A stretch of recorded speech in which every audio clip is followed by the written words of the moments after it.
Hey everybody, Todd here, and I'm excited to make this quick video about the subject of how to gain confidence. Now, I can speak with authority on this because I've been a very shy person growing up in my life.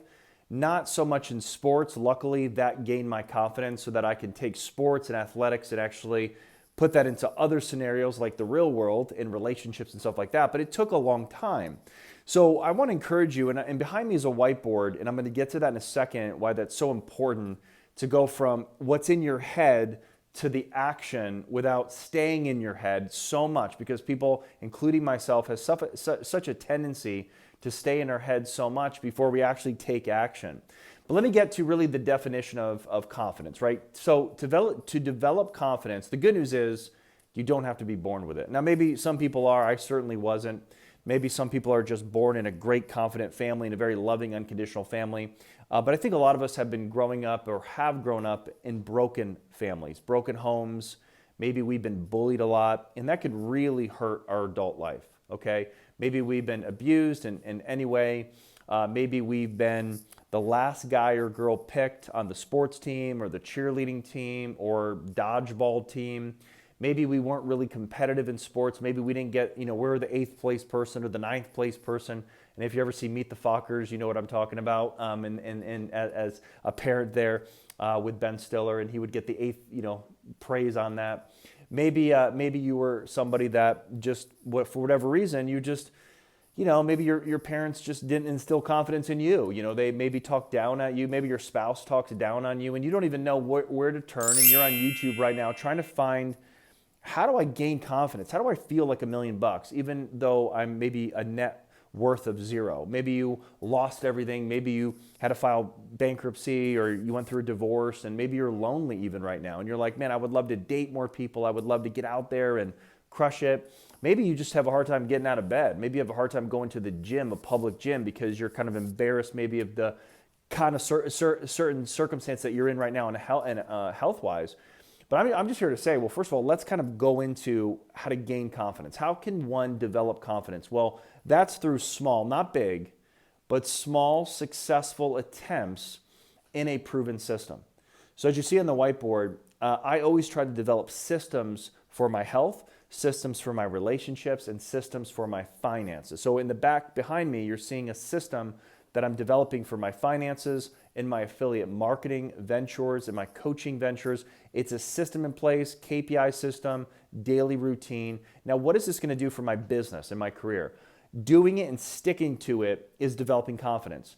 When you make a commitment to yourself, you cannot break your promises. And I write about that in my book, You versus You. One of the battles that we face is you versus your promises. And I think this is one of the hardest battles that we're going to face. Is not so much the promises that we make to others, like our family, our children, our friend, or colleagues, because so many people that I've met always look me straight in the eye and say, I'm a man of my word. I'm a woman of my word. I keep my promises to you. And they actually do.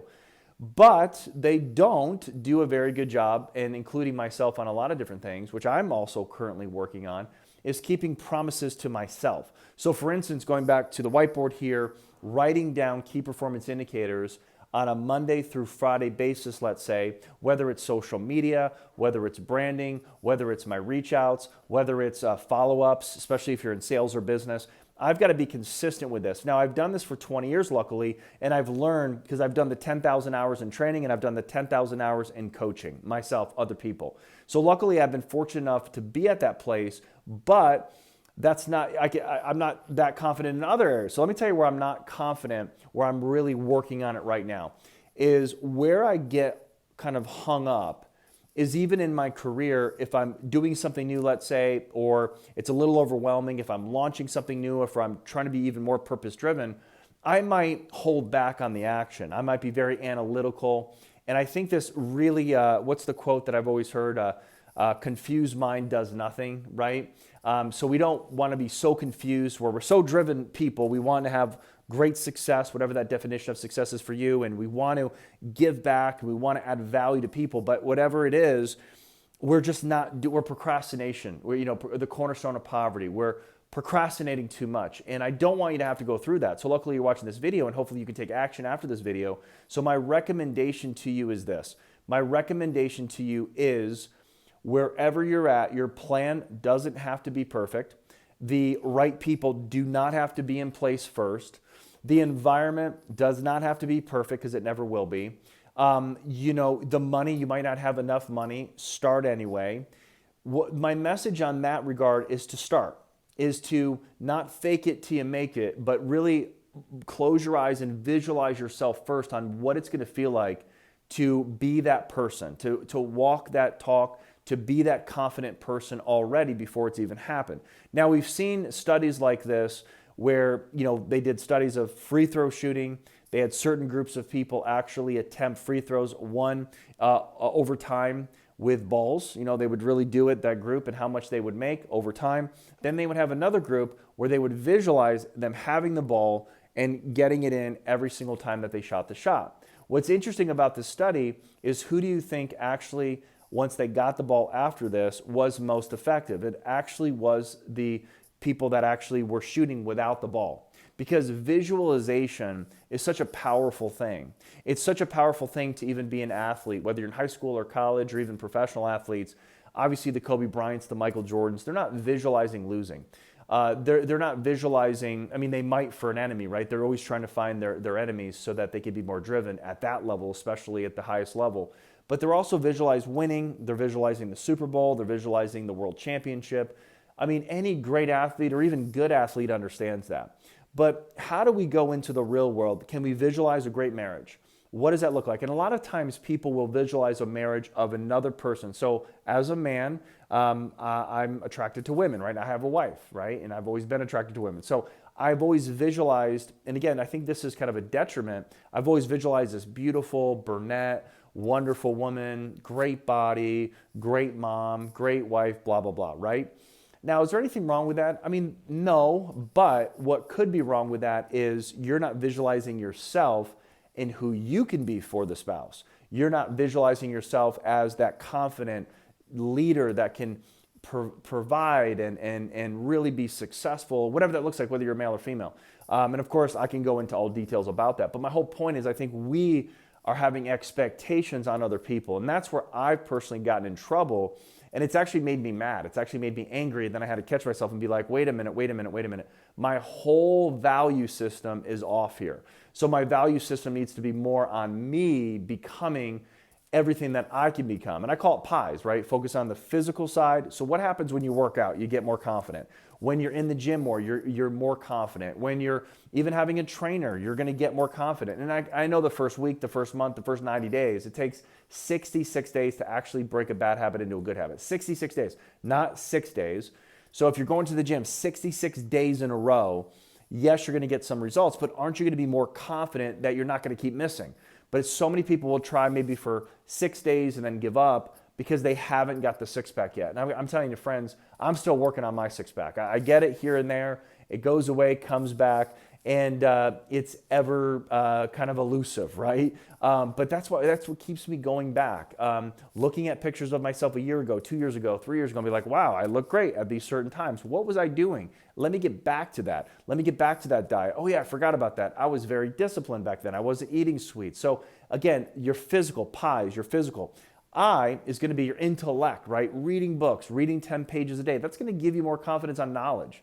You're going to walk around you versus your knowledge. You're going to walk around being like, man, I know that. I know I need to do better here. That was huge awareness, whether it's your Bible, whether it's like, I call it a book of the month, whether it's an autobiography. I'm not saying read, science fiction or love novels, but good stuff, self-help or history or biographies, people that you admire, people that you want to maybe be like, admire some of their leadership characteristics and qualities. This is going to help you with your I, your intellect, right?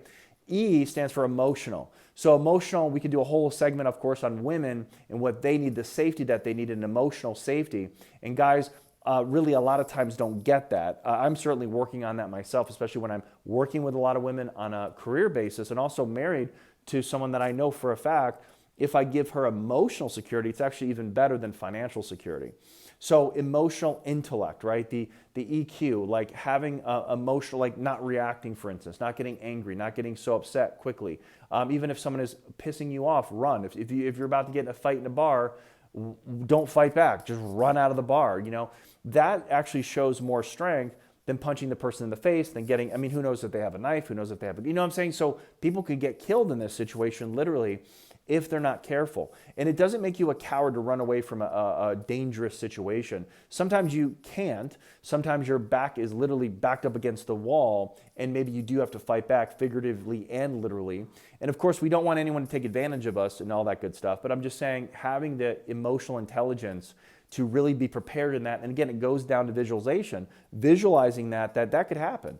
You know, I like the power of negative thinking actually more than the power of positive thinking. So if I want to be driven, maybe I have great money in the bank and everything is going great. Well, I don't want to just keep thinking positively, because what happens if something negative happens, which we all know, guaranteed, it's going to happen. Something negative is going to happen in everyone's life, whether it's a death, whether it's an illness, whether it's an injury, whether it's a money issue, a drama issue, whatever.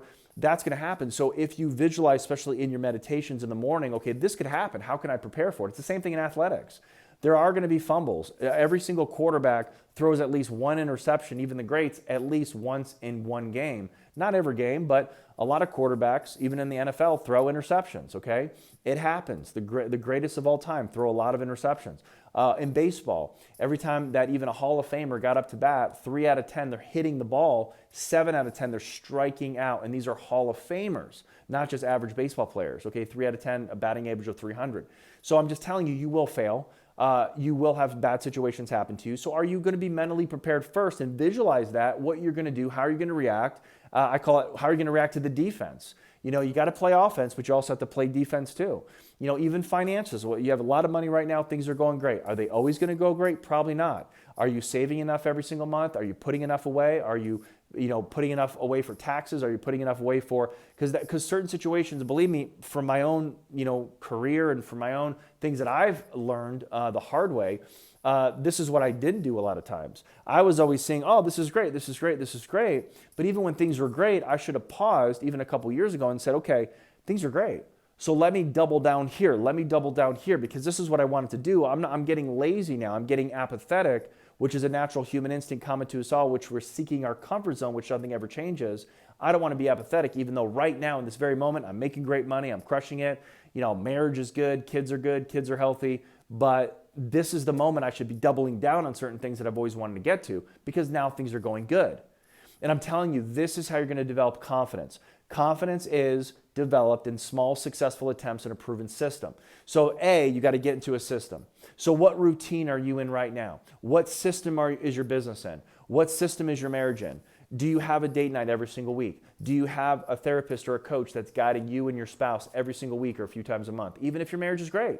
So we've all seen couples that, 10 years, 5 years, even 20 years married, things for the most part are going great, and all of a sudden they get a divorce. And you're like scratching your head and saying, how in the world did that couple get a divorce? There's no way.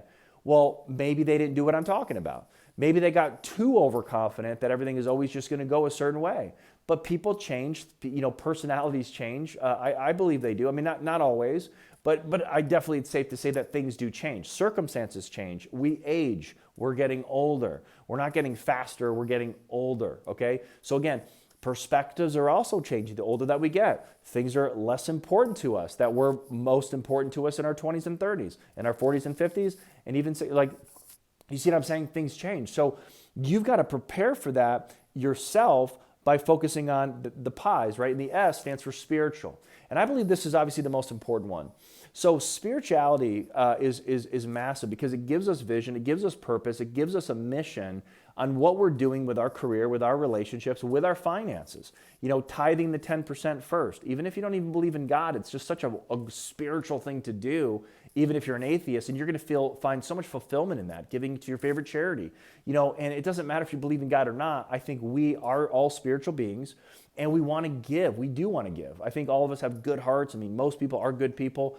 Even the bad people were good at one point in their life, okay, before they turned bad. So, because God doesn't create junk, okay? We're all created in God's image, in my personal, not opinion, but what I've researched. And we're amazing, and human beings are truly amazing. And we also can be devastating, right, to other people and also to the climate and to the world. So obviously you're choosing to not be horrible. You're choosing to be great every day. But that's the power. This is all a choice. Confidence is a choice. Your physical body is a choice, your intellect is a choice, growing that, your emotional intelligence is a choice, your spirituality is a choice, where you worship is a choice. Thank God, live in America, free country. But my whole point of this video in closing is you have the ability to go from very low confidence to literally leading 50,000 people on a public stage. I did it. Why can't you? You have the ability to read a book from your favorite author and then even work for him or her or speak on stage with them, like I've done with John Maxwell. You can do whatever you put your mind to. Hey, if you want to be an Ironman, you can do it. You're 50, 60, 100 pounds, 200 pounds overweight, you could lose all of it and be an Ironman and actually win the whole damn race. Why do I say that? Because I've seen it and I've also done it myself. You can run a marathon. You never run a marathon, you could do that. 26.2 miles. You could do it. Okay, you can do whatever you want, but you've got to choose it and you have to stay the course. I always tell people, be here a year from now. You've got anything that you do, whether it's an affiliate marketing opportunity, whether it's a workout, whether it's a coaching opportunity, maybe you're hiring a coach, make sure that you go into that, not like, oh, what do you do for 3 days or 3 months? 3 months is not going to change your life. 6 months is not going to really change your life. Remember I said it takes 66 days to change a habit? A whole 12 months though, getting coached by the right coach, right? And that's what I do with my coaching, a whole experience. We literally turn people into millionaires and seven-figure earners. We turn them into healthy leaders. Actually for a very fair price, by the way, might I add, in my opinion. And we have incredible celebrity leadership people that are walking people through that on our Zooms, nutritionists, workouts, regimens, routines, customized for you that every day, every month, and in this next year, and even that 5 years from now, you are absolutely building the confidence that you need to grow and to be successful in all areas. See, again, I'll close with this last statement. I've seen a lot of people that are very wealthy, but they're on their second, third, fifth in divorce. I've seen a lot of people that are very, very great at relationships, but very, very broke. I want all of it, right? For me personally, I'm striving to have it all. Not because I'm selfish or because I'm just all about myself and narcissistic. I believe that we're put on earth for a reason. Now, I'm not saying I want it all, like I want to be a trillionaire or a billionaire. I want to have an incredible wife and I want to have all the best kids and I want to live in the biggest mansion in town. I'm not talking about that kind of having it all. I just want to have a very healthy life. Whether it's a middle-class person, I have a $200,000 house, I got 2 good kids that I try my best. I mean, does that make sense? You don't have to be a multimillionaire and a celebrity and all that stuff to have it all. In fact, probably most of us wouldn't even want that kind of life, to be honest with you. So again, it's that mindset, that philosophy that drives our actions, and our actions drive our results. So if you're looking for results, it starts with your belief, it starts with the plan, and then putting it on paper, having the systems in place, doing it consistently. Your philosophies drive your action, right? All right, your beliefs drives your philosophy, your philosophy drives your beliefs drives your actions will drive your results. So if you're looking for massive results, well, it starts with the beginning of what I just said. And by doing it consistently over time, that's going to give you the confidence to lead yourself first, because you versus you, the most important part is to lead yourself. And then eventually others are going to follow you, like the Forrest Gump movie, where you just start running and eventually people are just going to follow you because you are just on fire, and you might even be naive. And you're like, why is everyone following me? I mean, man, why am I getting all of this momentum? But it's because you're doing it organically, and you're doing it from a place with a good heart, and you're doing it from a place of purpose driven, that you want to add value, of course, to yourself, putting on the oxygen mask on yourself, but you're also doing it because you want to add value to others. So I would just encourage you, that's how, in my opinion, you build, and from my experience, you build confidence. Confidence doesn't just come from looking great. I know a lot of great looking people that don't have a lot of confidence. I know a lot of ugly people that have more confidence than even me sometimes, okay? So it's not just based on your looks. Yes, it helps. I mean, if you feel good, you're going to do good. But it's also based on just who you are in general and who you want to become. And we've seen this over and over again all over the world in different arenas of celebrity, of movies, of businessmen and women, of Instagram influencers. I mean, it's not just the pretty people making all the money in the world. It's actually everyone that just has confidence in themselves. The utmost confidence, but at the same time, they're humble. So again, it's not an arrogance, it's not a narcissism, it's not something that, it's not a cringe, you know, when people walk around and tell them, oh, this is what I'm doing, and they're just talking about themselves. I think the most confident people in the room are the ones that never talk about themselves, and I'm working on that. And I think that's important because naturally we want to talk about ourselves, right? It's a natural human instinct. Yeah, what about me? What about me? Where's my next meal? Where's my food? What am I doing? But really that's self-awareness, which leads to the choice to change, right? That's how we actually have real change, is that self-awareness. And say, you know what? I want to build on this, but I want to put others first. I'm not just going to put my goals and dreams. Or if I'm putting my goals and dreams on a whiteboard, I want to make sure a lot of people are connected to this. A lot of people are going to win because of this. It's not just me winning or even just my family winning. It's going to be a lot of people, hundreds, thousands, if not millions of people winning from my strategies, my routines, my KPIs. That's the most confident leader, but also the most humble leader. And those are the leaders that change the world. So with that said, hopefully this helps build a little bit more self-confidence in you. Hope it helps you kind of get going, take more action. And remember, you don't have to have everything perfectly in alignment. You don't have to have everything like the right partners, the right kind of system in place. Just do it. And then during you doing it, taking that action, you're going to, oh, wow, I got to add this, I got to add this, I got to subtract that. That's where you're going to learn the most. An hour in the field is worth 20 hours in the classroom. So I just want to encourage your heart, add value to you today, that you can build the confidence that you must have to be the most successful that you can be and reach your full potential. Thanks so much for watching.